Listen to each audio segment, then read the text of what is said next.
आज केकेआर एक profitable IPL team है जिसका ब्रांड वैल्यू 2023 में लगभग 600 करोड़ था। अगर मर्चेंडाइज की बात करें तो ऑफिशियल जर्सीज, कैप्स, मग्स और टीम एसेसरीज जैसे प्रोडक्ट्स से फ्रेंचाइजी को 10 से 15 करोड़ का एनुअल रेवेन्यू मिलता है। शाहरुख के लिए ब्रांड एंडोर्समेंट एक अलग लेवल पर है। वो हर साल 200 करोड़ से ज्यादा सिर्फ एंडोर्समेंट से कमाते हैं। सिर्फ Hyundai के साथ उनकी life time association 50 crore plus से है। थम्स अप के साथ शाहरुख का कोलैबोरेशन 2022 में हुआ और उनके साथ उनका 10 करोड़ पर कैंपेन का डील है। शाहरुख का बिजनेस एम्पायर सिर्फ इंडिया तक लिमिटेड नहीं है। उन्होंने दुबई के पाम जुमेरा में एक लग्जूरियस विला खरीदा है जिसका प्राइस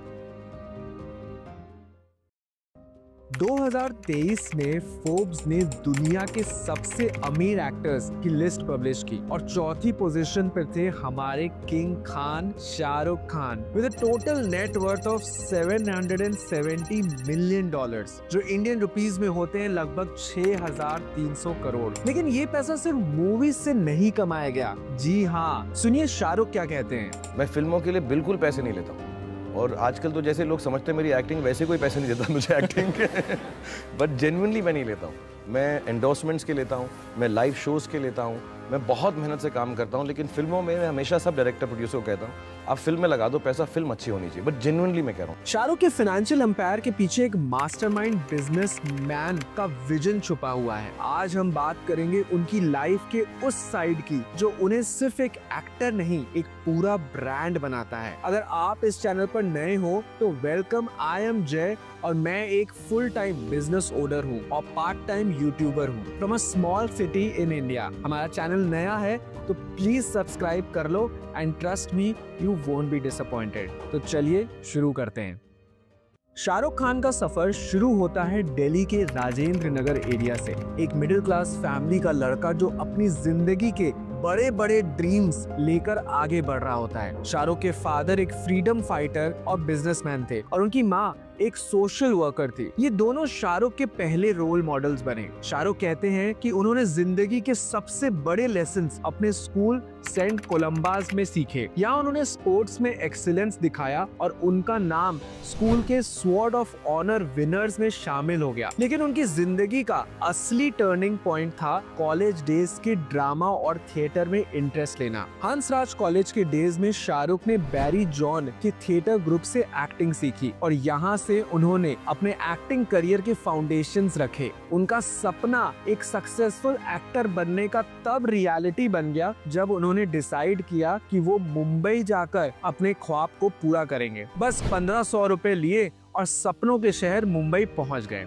केम टू बॉम्बे। जब मैं मुंबई आया था तो मेरे पास 1500 रुपए थे फौजी सीरियल से और मेरे जो अभी अकाउंटेंट है राजा राम जी, उन्होंने मेरे को अकाउंट खोल के दिया हांगकांग बैंक के अंदर and then things went good. I've never been to the bank again because things went so good. Mumbai में शुरुआत हुई टीवी सीरियल से, जैसे फौजी और सर्कस। दोनों ही शोज हिट थे और यही उनकी एंट्री थी एंटरटेनमेंट इंडस्ट्री में। सर्कस ने मेरे बाबूजी की जान ले ली, लेकिन अब कभी कभी ऐसा लगता है कि जैसे सर्कस के साथ साथ मैं भी अपने बाबूजी की मौत का जिम्मेदार हूँ।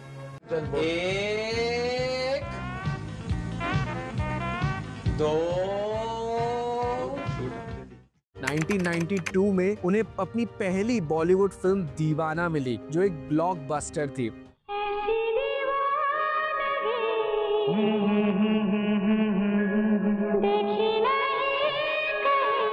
लेकिन शाहरुख की जर्नी का सबसे बड़ा एक्स फैक्टर था उनका रिस्क लेना। जब mainstream actors romantic roles करते थे तब उन्होंने बाजीगर, डर और अंजाम जैसे ग्रे शेड कैरेक्टर्स के साथ अपनी एक्टिंग का रेंज दिखाया। मुझे माफ कर देना। तुम किसी और की नहीं हो सकती, कभी नहीं हो सकती।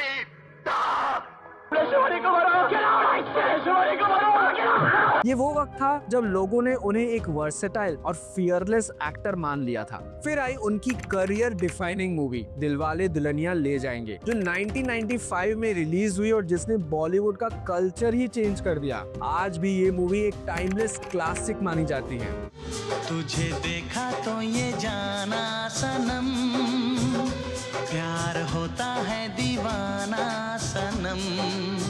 पर शाहरुख खान ने समझ लिया था कि एक्टिंग के दिन खत्म हो सकते हैं, लेकिन अगर आपके पास एक लॉन्ग टर्म स्ट्रैटेजी है इस इंडस्ट्री में रहने की, तो सक्सेस हमेशा आपके पास रहेगी। 2003 में उन्होंने अपनी production house red chillies entertainment शुरू की। ये सिर्फ एक फिल्म प्रोडक्शन कंपनी नहीं, बल्कि VFX और डिस्ट्रीब्यूशन के फील्ड में एक बहुत बड़ी लीडर थी। आज रेड चिलीज का एनुअल टर्नओवर 500 करोड़ के आसपास एस्टिमेट किया जाता है। ओम शांति ओम, चेन्नई एक्सप्रेस और पठान जैसे ब्लॉकबस्टर्स ने शाहरुख को एक विजनरी प्रोड्यूसर बना दिया। साथ ही उनका VFX डिपार्टमेंट इंडस्ट्री के टॉप नॉच प्रोजेक्ट्स करता है। रावण जो 2011 में रिलीज हुई, वो बॉलीवुड की पहली साई-फाई फिल्म थी जो इस लेवल का VFX यूज कर रही थी। 2008 में Indian premier league IPL launch हुआ और शाहरुख ने जूही चावला और जय मेहता के साथ मिलकर कोलकाता नाइट राइडर्स टीम खरीदी। शुरुआत में KKR का परफॉर्मेंस वीक था, लेकिन शाहरुख ने अपनी मार्केटिंग और टीम बिल्डिंग स्ट्रैटेजी से इस फ्रेंचाइजी को सक्सेस और एक ब्रांड बना दिया। It's been huge and overwhelming. The celebration, ऐसा लगा पता नहीं दुनिया जीत ली हमने। Do something as wonderful as this or my team does again, I'll find it. I was very sure I could fly. आज KKR एक प्रॉफिटेबल IPL टीम है जिसका ब्रांड वैल्यू 2023 में लगभग 600 करोड़ था। पर KKR का रेवेन्यू सिर्फ मैचेस से नहीं आता, बल्कि स्पॉन्सरशिप्स और मर्चेंडाइजेस से भी आता है। 2023 में KKR की स्पॉन्सरशिप रेवेन्यू 50 करोड़ के आसपास थी। ये रेवेन्यू हर सीजन के परफॉर्मेंस और ब्रांड वैल्यू पर भी डिपेंड करता है। अगर मर्चेंडाइज की बात करें तो ऑफिशियल जर्सीज, कैप्स, मग्स और टीम एसेसरीज जैसे प्रोडक्ट्स से फ्रेंचाइजी को 10 से 15 करोड़ का एनुअल रेवेन्यू मिलता है। BCCI और IPL के ब्रॉडकास्टिंग डील्स के जरिए KKR को एक बड़ा शेयर मिलता है। डिज्नी प्लस, हॉटस्टार और स्टार स्पोर्ट्स जैसी कंपनी से मीडिया राइट्स का रेवेन्यू का एक हिस्सा भी टीम ओनर्स तक जाता है। रिसेंट एस्टिमेट्स के हिसाब से KKR मीडिया राइट्स के थ्रू हर सीजन 100 से 120 करोड़ कमा रही है। You make us very emotional and we wish we had this team for the rest of our lives. And you kept on listening to my speeches and playing like this.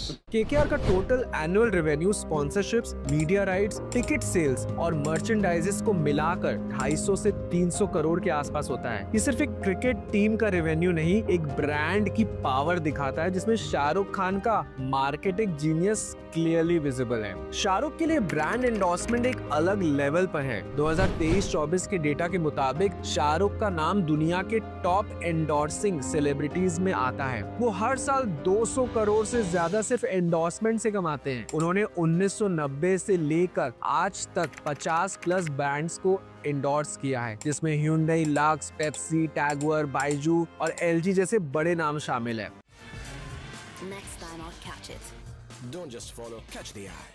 सिर्फ Hyundai के साथ उनकी life time association 50 crore plus से है। Jaguar और Dubai tourism के campaigns के लिए भी उन्होंने 10 से 15 करोड़ पर ईयर मिलते हैं। I'm Shah Rukh Khan and I'm proud to be part of Jaguar's legend. Interesting fact ये है कि 2022 के पठान और बाकी प्रमोशंस के बीच में भी उन्होंने एक साल के अंदर 120 करोड़ से ज्यादा सिर्फ ब्रांड डील्स से कमाए थे। इसके अलावा रिलायंस जियो के प्रमोशंस के लिए भी शाहरुख एक प्राइमरी फेस है। उनकी एस्टिमेटेड फीस अराउंड 15 करोड़ पर कैंपेन है। कंज्यूमर इलेक्ट्रॉनिक्स के सेगमेंट में LG, जो कि एक बहुत बड़ी इलेक्ट्रॉनिक कंपनी है, उसके साथ भी उनकी डील लगभग 8 से 10 करोड़ एनुअल का है। थम्स अप के साथ शाहरुख का कोलैबोरेशन 2022 में हुआ और उनके साथ उनका 10 करोड़ पर कैंपेन का डील है। Drink नहीं बेटा, तूफान। डी डेकोर के एड्स के लिए उन्हें 8 से 10 करोड़ मिल जाते हैं। उनका मार्केटिंग अप्रोच सिंपल है, जब तक तुम मुझे देख रहे हो तुम मुझे याद रखोगे। ये अप्रोच उनका और उनके ब्रांड्स का लॉयल्टी फैक्टर बढ़ाता रहता है। शाहरुख का बिजनेस एम्पायर सिर्फ इंडिया तक लिमिटेड नहीं है। उन्होंने दुबई के पाम जुमेरा में एक लग्जूरियस विला खरीदा है जिसका प्राइस लगभग 100 करोड़ है। लंदन में उनका एक मैंशन है और मुंबई में मन्नत तो दुनिया भर में फेमस है। शाहरुख का दुबई में एक इंडोर थीम पार्क के साथ कोलैबोरेशन है जहां उनका एक SRK जोन भी है। लंदन मैंशन का वैल्यू लगभग 200 करोड़ के आसपास है और इस प्रॉपर्टी को वो पर्सनल और प्रोफेशनल मीटिंग्स के लिए ही यूज करते हैं। शाहरुख का रेवेन्यू मॉडल उनका सबसे यूनिक पॉइंट है। जब उन्होंने 2010 के बाद मूवीज की फ्रीक्वेंसी कम कर दी, तब उन्होंने अपनी इनकम स्ट्रीम्स डाइवर्सिफाई की। I have taken all the cues from all the business aspects, or whatever little I can draw from the experiences or what we see. I read, and I kind of understand what Airtel is doing. I understand what Bajaj is doing. I understand what Reliance is doing. I understand what Jet Airways, all wonderful companies here, and tried to bring it into films in my own small way. And believe you me, it costs a lot.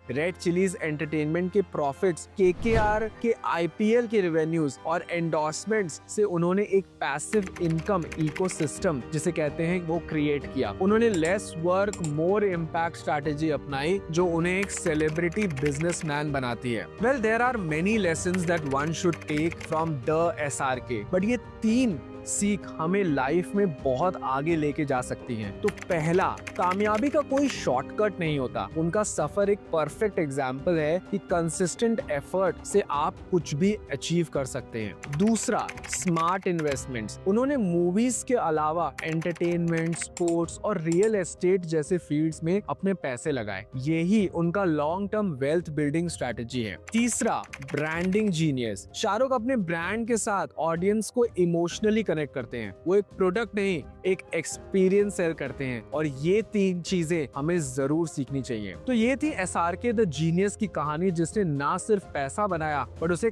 काम पे भी लगाया, सही investments करके, like a true businessman. तो सोच लीजिए कि अब ये आपका फेवरेट एक्टर है कि या अब ये आपका एक फेवरेट बिजनेसमैन भी बन चुका है। For more such content, subscribe to Arthat by Jay. Thank you and have a great day.